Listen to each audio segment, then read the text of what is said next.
Next topic, Gotham Knights, everybody. I was so Gotham looking forward Knights. to this game when it first got announced. I thought, okay, we're doing the wider Bat family of Nightwing, Red Hood, Batgirl, and Robin. It's going to be a co-op game, but also single player. And then slowly by slowly, a lot of features and reports started coming out, which was not really painting it in a good light of this is not the caliber Mm. of the Arkham games that you're probably we're all actually used to. They're kind of doing its own thing, but they were quite adamant that this is not a live service game. But all of the video footage and reports that were coming out were saying, yeah, but you've got like a loot system, you've got energy bars over the enemies. This is a live service looter shooter and everything but what you're saying. Like if a duck is a duck, if it looks like a duck and quacks like a duck, come on. Gotham Knights is a duck, right? Mm. That's my just anyway.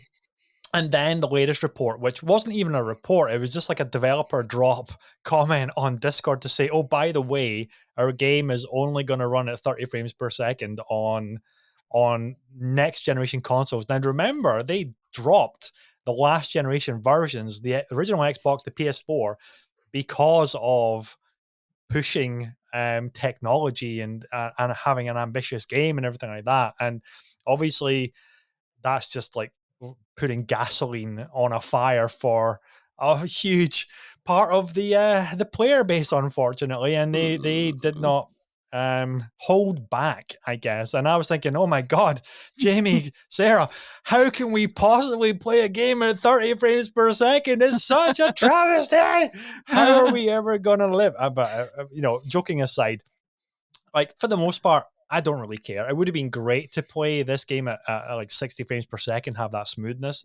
But then if you think back, you know what? The fidelity modes in God of War or Horizon were 30 on last generation, and then they got the pro versions. They were still 30. Yes, you can play them at 60 on the new consoles, but even if you want to play them at the 30 mode, it's still really tightly controlled. It looks amazing. There's no like egregious latency or horrible sluggishness or anything like that. They look and play amazing. And the next game we're going to talk about, A Plague Tale Requiem, is also 30.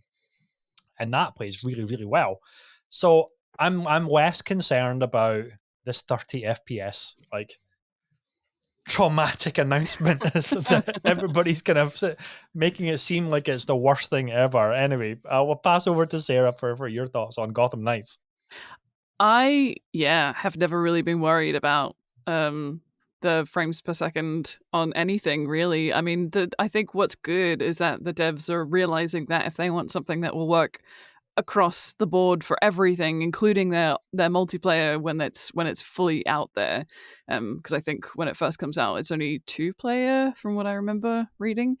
Um, I mean, great if it's optimized for that and it works really well, then great. And I guess, I mean, not to it's kind of the opposite, I guess, of what we were talking about with No Man's Sky. It kind of locks people away if they prefer to play at 60 frames per second, unless they have a PC, in which it would probably come unlocked, right? You could probably play it at Yeah. 60 if you I wanted mean, to. I think there's a lot of optimization problems with all the previews at the moment. Like Mm.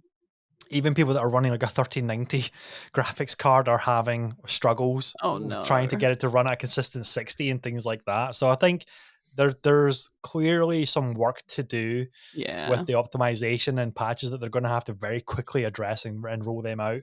But for the Yeah. console players, what what I'm now kind of paying attention to on video reports and stuff like that is like it's supposed to be a 30 frames per second cap, but it's Mhm. unlike Horizon, Forbidden West, or God of War. That 30 is not like a locked stable 30. Right. It Yeah. drops to like 20 quite frequently, or at the mid-20s mark, and then it kinda goes to 30, and for stretches, it will hold at 30, but Mhm. it's not just this is the flat line of 30, and it never moves from there, and therefore, it would be totally fine for most players Mhm. as an experience. I think it's because it's dropping a lot, it's Yeah. making it feel like a pretty ropey experience, which is really unfortunate. Yeah, that's a shame, especially when, when a game first comes out and you've probably paid top dollar for it as well, straight off the bat. It's, yeah, you kind of want, well, you definitely want something that is reliable, that you can actually physically play. I heard something about someone suggesting to them that what they should do is they should have the lock of 30 frames per second on the multiplayer, but have the solo campaign stuff all be at 60. And I think basically the pushback from the devs was that would be really, really difficult for us. So no, that's Yeah, why we decided on the 30.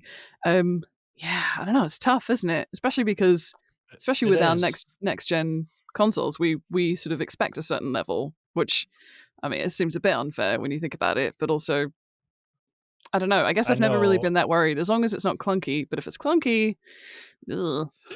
I know. Especially because they're obviously going for this completely untethered co-op. It's not like um some of our favorite Halo games, Jamie, in the past, like from the Master Chief Collection, where you are tethered together, and those ones are a Mm. bit more linear for sure.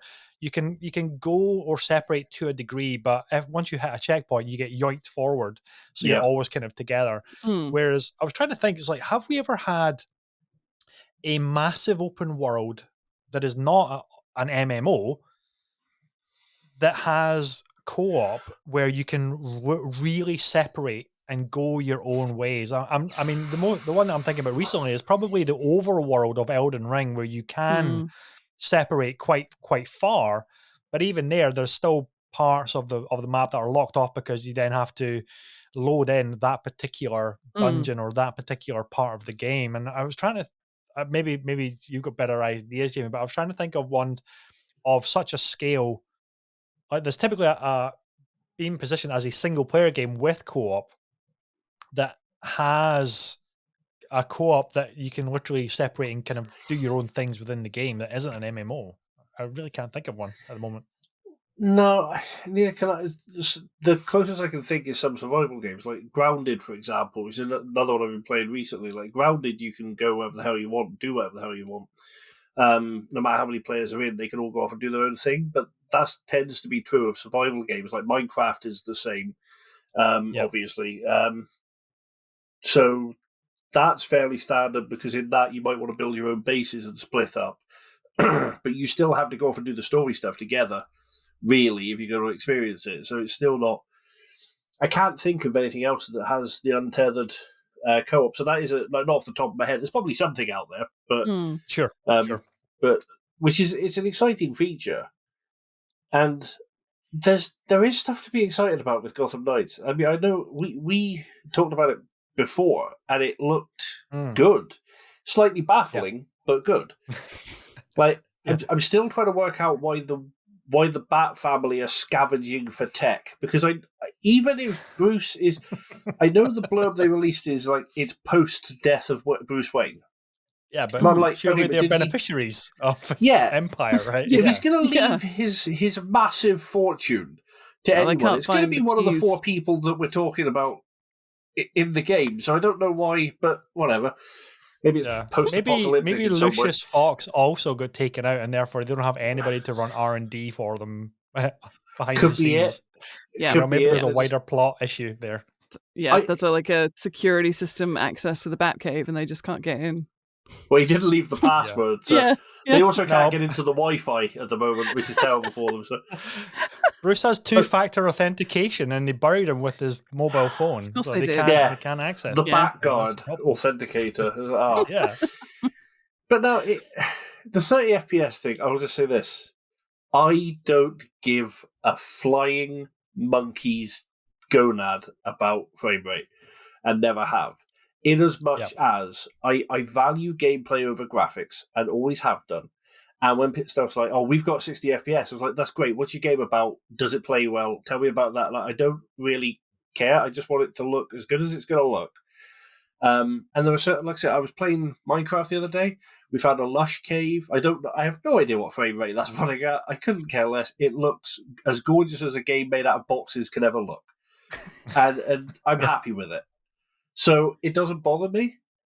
But if they are saying, oh, we're going to make every advantage of new tech, so we're not going to bother releasing it on older consoles. We're making it for new tech, but oh, by the way, we're not actually taking every advantage of the new tech because we can't quite do that, and that's going to be too tricky, so we're not going to do that. But it starts to make you question how polished this game's actually going to be. Mm-hmm. And so that's what concerns me. The news about the frame rate, it concerns me more because it's like, it's starting to sound like some things are not going as planned here, and that is a little bit troubling. From a game that needs to run smooth, especially when you're talking about the combat mechanics and that, we're used to fighting as Batman in the Arkham games, and these are the guys he trained, and the combat systems looked good in the clips we saw. Like, they looked good, so that needs to run smooth. It needs to look good. Mm-hmm. As long as all that works, I'm really not that fussed about it being 30 FPS personally. As but you I do say, get Jamie, why some people will be chagrined. There's lots that I'm looking forward to. My copy actually got delivered today. I pre-ordered it and it got dispatched, and just before all the reviews dropped. Then all the reviews came out, and I'm thinking, oh my god, it's too late to cancel my order. Should I keep it? Should I return it? And I'm going to keep it because I do want to experience it for myself and for my own opinion. And I'm really looking forward to having Robin or Red Hood or Batgirl be my versions of these characters. Remember back, Jamie, we mentioned about Injustice 2 and how you could have multiple versions of the same superhero, but because they were essentially in the Injustice 2, is also different from Gotham Knights, but because they were coming from different multiverses, your Batman would look different from my Batman, and your Hellboy or your Turtles would look totally different from mine, and Harley Quinn and things like that. So I'm looking forward to be able to customize my Red Hood or my Nightwing and things like that. And then when they do drop this new 4-player mode, which is coming in November, called Heroic Assault, that could be really cool to jump in with other players and see. I mean, I'm reading a little bit about it. It seems like it's going to be a game mode a bit like the Raid, where you have as an arena style of a story-based challenge, and you got 30, and they refer to it as floors. So I'm guessing it's maybe like a skyscraper or something in Gotham City. So if it's like a Raid style of challenge arena, that could be really cool. Yeah. So I'm looking forward to that. Obviously, it's 2-player at the moment at launch, but I'm still looking forward to it. Whether I'm just kind of blindly stupid and optimistic, and even though like everybody's saying this is a 4 out of 10 game, don't buy this. I still want it to be good. I still want it to be really good. And the fact that is maybe it is just a brawler, and maybe it doesn't hold a torch and could never hold a torch to Rocksteady's Arkham games.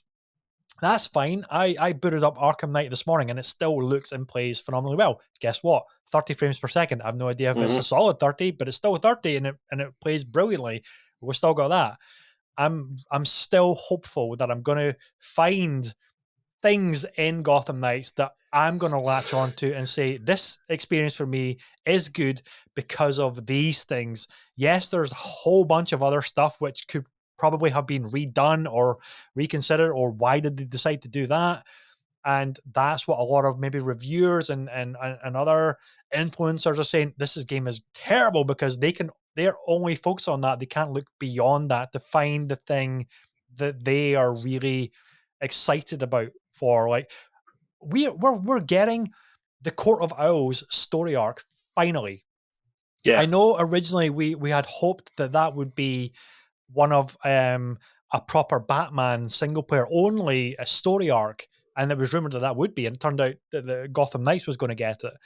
That is a fantastic story arc series in the comic books, and I can't wait to see what Warner Brothers Games Montreal have done with their interpretation of it. It doesn't have to be line for line, page for page, panel for panel exact. If they've reinterpreted it and it's still awesome, great. You know what? I've got the Court of Owls that I can play through as Red Hood or Nightwing or Batgirl, and that's cool. Anyway. Yeah. I think the thing as well, the important thing to remember when it comes to reviews, and I say this as someone who's written a ton of them over the years, and I've sat there, and when you write a review, you are critically analysing the game that is in front of you. So you are looking, you're almost out there looking for it to to fail in a way. You're looking for the bits that are broken because you're supposed to be telling people what they should expect from that game.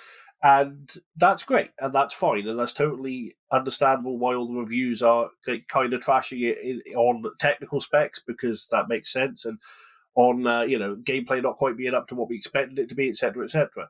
However, like, you look at the review, and I will never stop apologizing for this game. You look at the reviews for Aliens Colonial Marines, right? That was slated across the board. Me and my friends picked it up. We had an absolute whale of a time and played it for weeks.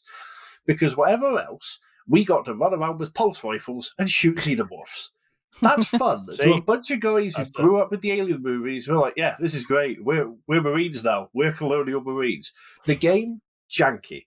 Like, there were problems with it. It was glitchy. There was all sorts of issues. But we enjoyed the hell out of it, and I will still rate that as a damn good game, because all I want out of a game is a bit of happiness for a while, like just a little bit of serotonin to get me through the day. That's really all I'm asking. So if Gotham Knights gives me that, it's a good game.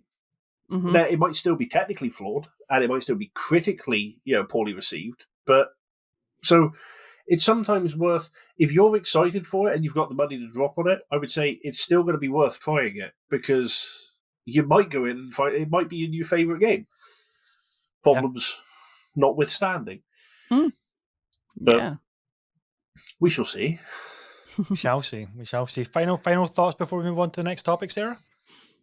Well, the more we talk about it, the more I want to play it, basically.